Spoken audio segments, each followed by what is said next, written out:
they don't. Okay?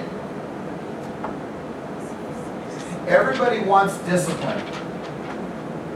And if you were, as I see you guys, which is awesome, just think about discipline being from the inside, accountability being from the outside. No, you're not going to find that in Webster's dictionary. But for me, I've been able to realize discipline is about self-guidance. So here's a good example. Jonathan, today at 4 o'clock you have a buyer who is pre-qualified, they are white hot, they are awesome, and they're going to come here at 4 o'clock. Are you just not going to show up? No. No. Right, you're going to be here? Yeah. Okay? So now the same question, I mean, it seems so obvious, but if I said, but at 4 o'clock, you've made a commitment, your schedule says it, and you're supposed to be prospecting, talking to people on a phone. Are you, no matter what happens, going to be there? The answer is you want to say yes, so don't even answer it, because I know you too well. But the answer is you want to be, right? But let me tell you something. I know what happens, because I've been an agent a long time. And what will happen is you're like, oh, okay, you know, something came up, or, oh, you know what, I'll start it tomorrow. Oh, you know, I'll do something, I'll get it dialed in, I'll do it at some point. Stop that. Let me ask you a question though. If I told you that if you don't show up today, you're going to pay me $100 at 4 o'clock if you're not prospecting, and if by 7 p.m. you haven't, between 4 and 7 p.m., if you haven't made at least 25 contacts, you'll owe me $100. Do you think you'd do it? Yeah. And if that was, if it seemed like there had been just a little bit of hesitation, okay, how about 500? Yeah. Then you're like, yeah, for sure. And they think that, well, then people will say, well, that's just ridiculous. Really? I will tip the scales at $285 to $300 if I don't put consistency in my help with accountability. Do you want to know what I do, guys? I put $5,000 on the line every month that I have to weigh under 230 pounds, or I will get up to 285. Automatic. Like, automatic. It will be like, it just like grows on my body. Because I will just simply eat anything, and I love carbs, sugar, all the things you're not supposed to do. And I will do that with a little John Rhodes who holds me fiercely accountable. You may say, well, that's ridiculous. I don't know, is it? What's more painful? Not eating the cookie or $5,000? $5 grand. I mean, some of you are pretty educated. I just want to, do you want to happen? This is a little side story. But years ago, Gretchen Smoot, some of you have met her, some of you haven't. But I had, First American Title used to make these cookies every time you go to closing. This Otis Spunkmeyer. Remember those, Russ? Yeah. They're a beautiful thing. And we, in Orem, down there, we shared offices like right next to each other, but we shared a universal kitchen together. And I remember I made this deal with Gretchen. I said, Gretchen, this is like, what, 9 years ago? I said, if you ever see me eat a cookie, I will pay you $100. Now here's the deal, Josh. It was just if you saw me. Doesn't mean I couldn't, but through the day I would just be like, I'd eat like 10 of them. And I'm not exaggerating. So I just kind of said, you know what? If you ever see me eat a cookie from this date to this date, you have to pay me I'll pay you $100. So she leaves for the day. So I thought. Oh, no. So she goes out to her car, and I'm like, okay. White chocolate chip, macadamia, Otis Spunkmeyer, here we go. And I'm not exaggerating. I pick up the cookie, I take the bite, and I walk around the corner, and she's in my face. She goes, you owe me $100. And I'm all right. Well, I have to eat the rest of the cookie. So I got a $100 Otis Spunkmeyer cookie, but you know what? When I signed up again, I said, you know what? Same deal. And the thing is, you may say, well, that's just ridiculous. Well, here's the deal.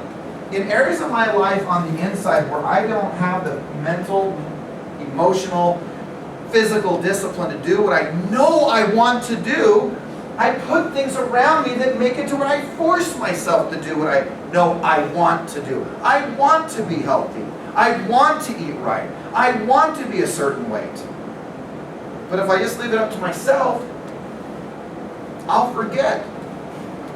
Because I don't have enough self-discipline. Just being honest. So here's the deal. It's the management of this. It's the management of pain. And that's it.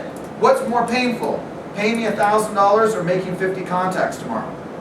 Of course. So what do you think you'll do? You'd make 50 contacts. It's a simple business. So stop fighting it. Put people around you to insulate you. So remember the question, what do great agents do? Well, I watched Joan Page. She had major disciplines in other areas, but the areas that she didn't, she brought people around her to hold her accountable. She brought people around her, like people who were coaching. By the way, accountability, the number 10, it's spending time with the right people, right? That's what number 10 really is. It's about being accountable and being with the right people who are empowering you to be better than you were. And I'm not suggesting, I'm telling you what that has to be. You know the threshold. Some of you would say, $1,000, $5,000. You know what? Jeremy's not in here, but we were talking about this a few days ago. And, you know, we were supposed to be this big weight loss contest, like Biggest Loser. And I remember we had to put up some money for it. And by the time I sat down, I realized, I'd rather just eat. That's not enough money. So I walked in, this is the best part, Josh. I don't remember the weight was, but I was supposed to, you know, it was whoever lost the most weight. I gained like 2 pounds from when the thing started. And I said, when I walked in, I just went down and went, on this table, there's my $500, I'm out. It wasn't worth, I'd rather give you $500 than miss out on every meal and suffering through that process. So I just had to make sure that, I promise you, that gets my attention. Just does. But there's a threshold of pain that each of you have. I remember early on in my career, it was $5. It was buying lunch. It was, you know, 20 bucks. And that's okay. There's a level of pain that you know is more painful than what you should be doing. So you'll avoid it. You'll avoid the pain. That's what we do. So use that, if you know that, as to your advantage. And set your sights high. Okay? And then let's just put number 6 over here. Number 6 is your system. Look, I realize, do you think that if you did 365 deals in the next 12 months, you had to have some pretty good systems? Yeah.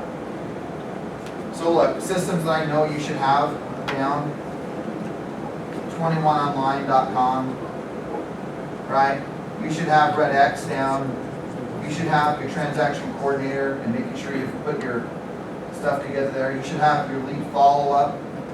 I'm just putting things up here and people can talk about them later, right? You should know how to use the cold directory or to get phone numbers, right? You should know how to transact a deal with your transaction coordinators and others. But in a nutshell, it's pretty easy. Now imagine this. When someone doesn't prospect, what is the reasons why they may be doing it?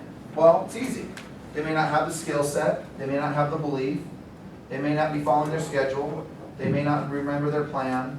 They forgot their goals, and they totally forgot why they're even doing it. It's pretty simple. When people know why they're doing what they're doing, when they have a goal or goals, the plan, the schedule, they're tough mentally, they're highly skilled, they have the discipline at the time, and they have a number of systems in place, they make a fortune. So over the last 20 years of my career, because in the first year I did this, in the last 20 years of my career, I've gone back to this foundation and built my life around it. And realized that every training that I can promise you that Russ teaches, I will directly relate at some level in there. When you're being coached by any broker in this company, I know that if you go back to this and ask you certain things in this foundation of where you're spending your time, and immediately they would know where the problem is. It's not rocket science. If you're not having the success you want, or you don't have it yet, it's only because you haven't built the right foundation. And you're either not protecting your mind, building the skill sets, or you're lacking the discipline that's necessary. So real estate to me is about working again on the inside out. You can talk to me about every technology. You can say this is all about the outside. You can talk to me about all the technologies. You can talk to me about what other agents are doing. But the agents who have figured out have worked from the inside out. They have mastered their ability to relate. So imagine what this does. Purpose, why, desire. It means you move with passion when you talk to people. When you know where you're going, you're a person who has certainty and confidence. When you have a plan and a direction that you're going to hold to, people are elevated when they're with you because they feel safe in your environment. When you follow your schedule, you're empowered because you're living a life of integrity, and your confidence will go up. When your mindset and you've done all sorts of these things, maybe not every one of them, but most of them, you'll stop thinking you can't, and you'll think about all the ways in which you can. Skill sets, it's a lifetime pursuit. There's not one of us in here, from Russ, George, to Rob, to Andrew, and anyone else in here. Even though some of these people have been in this business a long time, it's the pursuit of elevating their skills. And then if you're not creating the discipline, force it some way to happen. Stop playing the game of excusing yourself from the structure that is necessary for your success. And then last but not least, you'll put some systems in place and you'll win the game. Any questions? It's only 20 years of information right there. Okay? I have one, we have enough time, but if I could, I just want to share one last thing with you. When I say last, because it's 5 things. And why I want to share it with you is because it's the question that helped me understand what my day should look like. And I think it's important that you recognize what your job is. So if I'm navigating myself through this industry, I'm going to say, okay, look, I always like to ask people, the breakdown of any great employee or any great partnership or relationship is not clearly understanding your role and what you're supposed to be doing. It's thinking you're supposed to be often doing one thing, but everyone else thinks you should be doing another. It's thinking you're doing the right stuff, when in reality you may be doing the completely wrong stuff. And I always say this, and I've said it for years, and that is that this was the pie of life, and this is a little wedge out of the pie, that these are the things that you know in your life. This other wedge is the things that you know you don't know. But you know what? What's the scariest part? And I said this earlier, a few days ago. The scariest things in life are this: the things you don't know, that you don't know, that you didn't know. That's the scary part. That makes up most of life. See, I know that I don't know how to get a guy on the moon. I know I don't know how to do brain surgery. I know that I know how to sell a house. But the things I should be maybe worried about or be thinking about and be keeping my mind open is all the things I don't know, that I don't know, that I didn't even know I didn't know. That's the stuff that you should be thinking about. These 5 things, you should spend 80% of your time right here. If I'm navigating myself as a new licensee, I have to make sure I recognize that these areas of my life, I have to spend 80% of my time doing it. If I take 10 hours of a work day, 8 hours of it should be spent in this activity. Number 1, there's 5 of them. Number 1 is to prospect and do lead follow-up. I know I said that as a skill set, but this is what you do with your time. Not the skill set that you build, it's what you do with your time.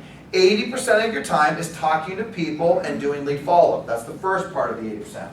Second is that you're going to be presenting, right? Going on the appointments, presenting to the client, sitting down with the buyer when they come into the company and sit down with you. All right? Third thing, which is always the fun part, right, is that you negotiate contracts. That's a great time of life, man. That's what you want to be doing more of, is that you negotiate your contracts. Number 4 is you're getting price reductions. And I'm just going to say, I'm going to put here sellers, that you're speaking to them. You're calling them for your weekly feedback. Hey, Bob and Mary, it's George Morris, Century 21. How are you doing today? Hey, I'm doing great. Hey, I told you there's 3 things we're going to talk about when we listed your home each week. Number 1, what have I done to get your home sold? Number 2, what is the feedback on your home? And number 3, what are we going to do next? That's the call. Every week. What did I do? What was the feedback? What are we doing next? Now sometimes people think, well, what do you mean? Are you going to do more marketing? Maybe, but in most cases, what are we going to do next is what? Reduce the price. That's what we're going to do next. Okay?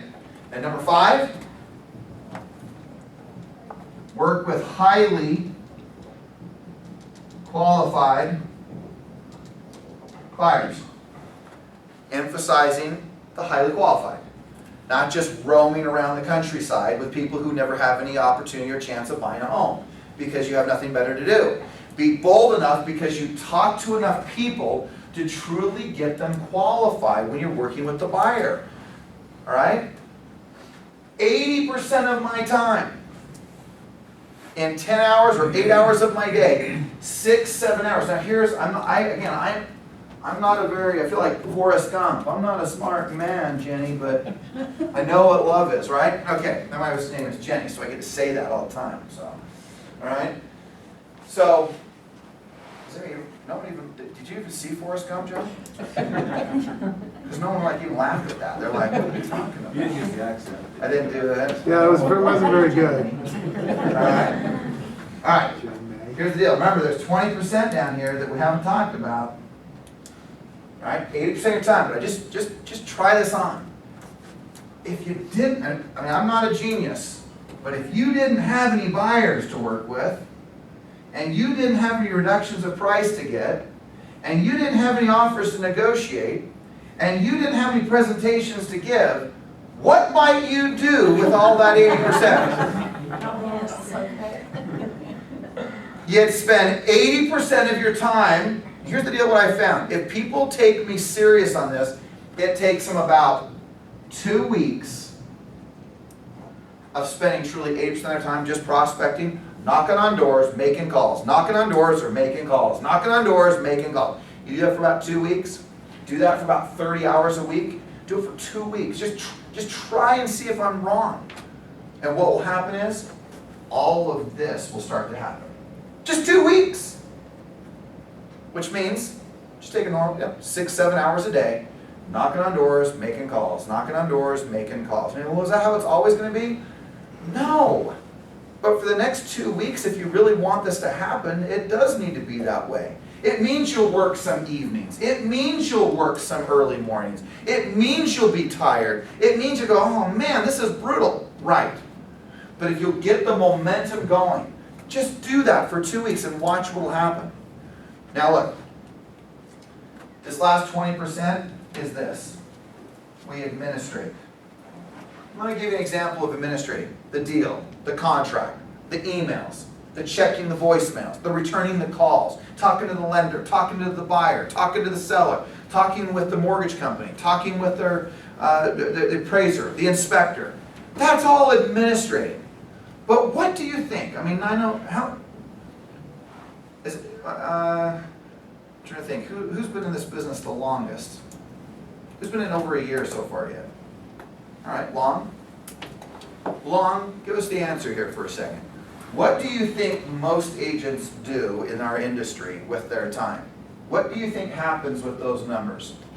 I would say they spend too much time due to administration part.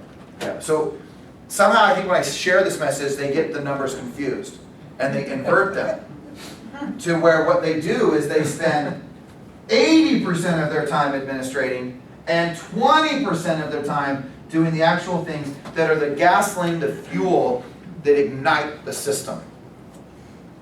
You've got to remember that I recognize this is tough, but now in closing, is it really tough? Let's try this on. Let's put this in perspective. Is it really tough that you would prospect for the next 2 weeks, 6, 7 hours a day? I mean, when I think about this, I think about things like this. I think, you know, the Mayflower, that, well, I mean, I think everyone would have to agree. I mean, you could go, you know, die, scurvy. That was probably tough. I don't know about, I mean, Utah was founded by a group of pioneers walking across the plains. I mean, you'd start with one group of people and they'd be dead by the time you got here with only a handful of them left. That to me would be what I would consider tough. So sometimes people will say, oh man, that's really hard. Really? I mean, in perspective, is it really that hard? It's hard mentally, not physically. So you have to work so hard on protecting your mind, because if not, you'll fade. And you'll think that you need to find an easier way. But you're never going to find a better way than the fact that you have to, whether it's 100 people a day like I did in my early career, or whether at minimum 25 a day. At minimum 25 a day need to see you. And it'll happen. and everything you want this business to be for you personally, I'm not here to tell you how many homes you should sell. I'm not here to tell you what your goal and your dream should be. I will never do that. I will never tell you, well, you should do this. No, I know what you need to do to get whatever this is, but that's your job. You need to figure out why you really want this. And you need to figure out some of the specific goals that you have in mind to wanting out of this business. And once you know that, and where you know the finish line is, you'll take the rest of it on and you'll kick butt and you will take names. You will make it happen. You'll make it happen. I know you will. Because everyone does. When they know why they're doing what they're doing, they know where the finish line is of their goals. Then all of a sudden, the fuel, by the way, the fuel to discipline is desire. You want something bad enough, you don't need to have anybody hold you accountable if you want it. The simple story I've always given is my daughter. She, when she was 11 or 12, 13, she still, at 12 or 13, would not consistently brush her teeth. So we'd be getting in the car, going somewhere in the morning, I'd like, have you brushed your teeth? Oh, go brush your teeth. Fine. Show me your teeth. And of course she brushed them, because I need to make sure I hold her accountable from the outside. Then you know what's interesting? All of a sudden, around 14, 15 years old, that's crazy, 14, 15 years old, finally, I didn't ever have to ask her that anymore. Because she became self-governing and self-disciplined, because she found out there are boys in the world. And all of a sudden, I didn't ever have to ask her, did you brush your teeth? Did you take a shower? How many, like my 8-year-old, she'll go like 2 days without taking a shower. I'm like, how can you do that? She'd go a whole week without showering. Until she finds out there's boys, and then all of a sudden she'll start realizing, wait a second here, I better take care of myself. This will happen. And she'll govern herself. So it's no different for you or me. Is that when you have a desire that is so moving to you, discipline will be easy. The easy ones I always look at. How many of you are moms and have some kids? Anybody here? Does someone have to hold you accountable to be a good mom? Man, do we have to, well, okay, let's get you with Russ. Russ, could you hold Leanne accountable to making sure that she communicates with her children? Do you have young kids? Yeah. Does your husband, you're married? Yes. Does he have to hold you accountable to get with them if they're crying? Like, okay, if you don't get your She has crying twins. child, or every time you don't get her, She has twins. you have twins. Every time you don't get with your twins, and they're crying, if you don't get to them, then you have to pay me $100. Do you mean that's ridiculous? No. Because her desire, whether nurture or nature, right, is to be a great mom. It's just automatic. But the things that aren't so automatic, like talking to people and having 100 people reject you until you don't call me again, is not normal. So you avoid it. But you know you're supposed to do it. So you got to put things in place to make that happen.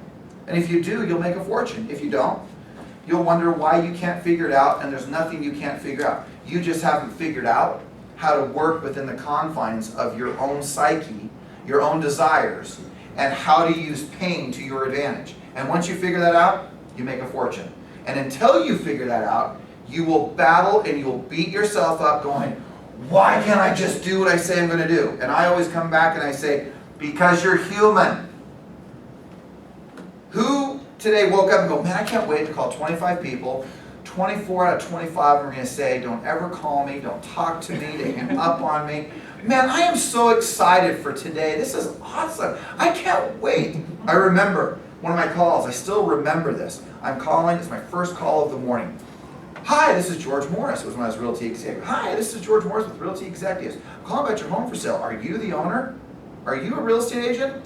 Yes. And this is a true story. They said, you are the Antichrist of real estate. Don't ever, ever, ever, ever call me again. Slam the phone down. You know, like when people slam the phone down, you ever seen that? And they don't really hang the whole thing up, it like flips off. And I hear them clam, clam, clam, clam, clam. And I'm like, oh my gosh. And I remember standing there going, And I didn't even, you know what I did? I remember I did this. I raised my hands there and I went, yes! I love to prospect. I didn't have any other response.